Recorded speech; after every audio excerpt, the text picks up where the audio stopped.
welcome back to my channel. So today I'm going to be showing you how to do two separate crafts with this air dry clay. My oven isn't working the greatest right now, and so I decided to get the air drying clay instead of the kind of clay you put in the oven and bake. I got it from a local arts and crafts store, but I'll put some links down below where you can get it online. You can probably also find it at Michael's if you guys have one near you. Okay, so the first thing we're going to make is the little owl. So what I'm showing you guys here, most of my DIYs are trial and error, and this was definitely error. Using the measuring cup did not make a clean circle, and it was also way too small. So here's me restarting.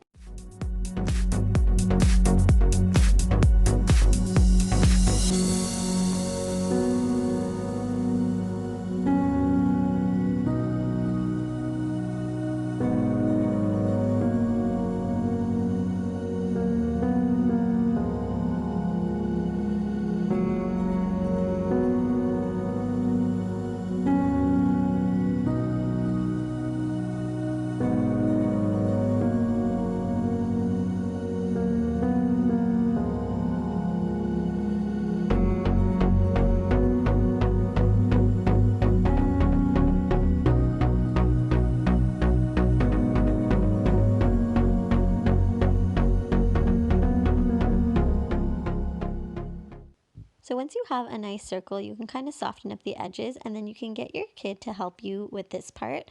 You take the edge of the marker and you're going to make lines across so that it looks like the feathers of the owl.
So once that's done, you're going to want to fold over the edges to meet about halfway to make the wings.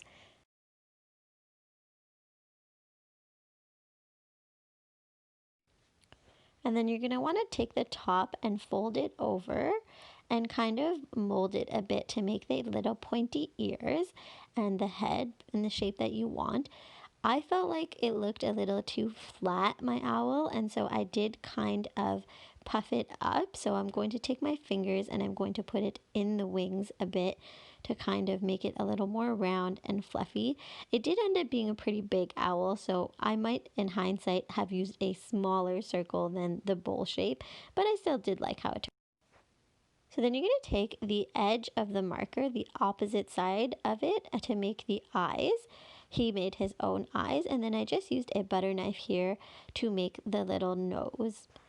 And that's about it. I used a little pointy part to make the inner of the eyes, but you don't have to do that. You can always just paint it on too later if you want to.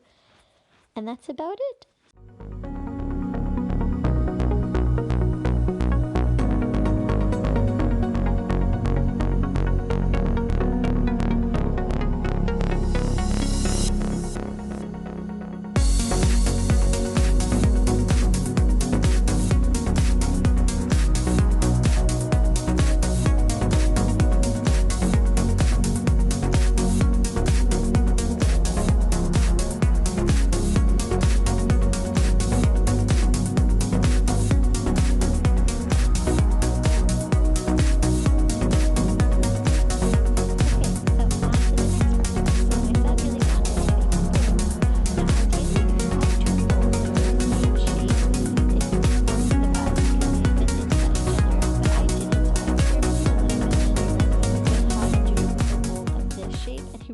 wanted it to come up to the edges, so that made it a little more complicated.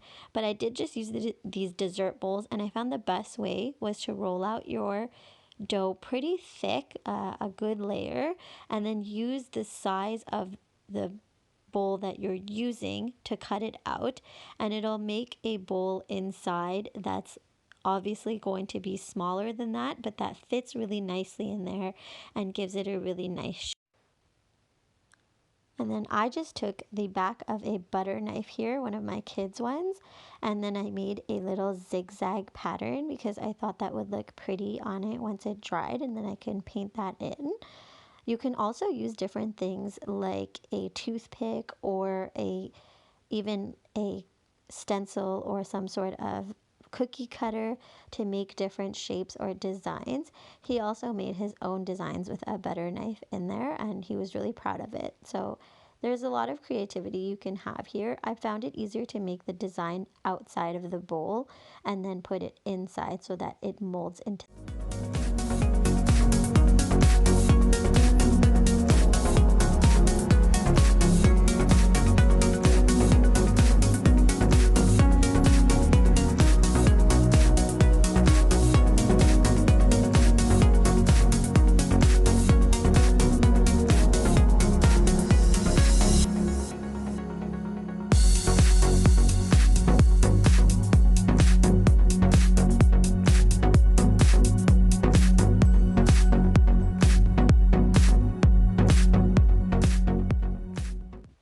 So then we let everything dry for a good 2 days, and it did take a full 2 days for it to dry. I found on the first day it was still a little bit wet and able to be molded, and I wanted it to be really, really nice and dry before we painted it.